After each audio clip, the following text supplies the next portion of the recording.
ఫోటోలో కనిపిస్తుంది కదా అట్లా ఉంటాయి అన్నమాట. చూసారా కొండల మధ్యలో గుడి కట్టినట్టు ఉందన్నమాట.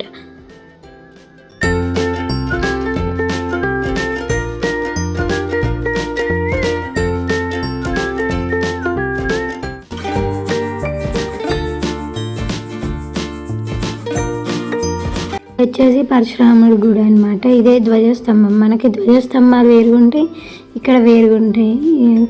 ఇక్కడ పరశురాముడు ఉంటాడు అనమాట ఈ గుడి లోపల. విగ్రహం పరశురాముడు అనుకుంటా. ముందు ఒక శివలింగం ఉందన్నమాట.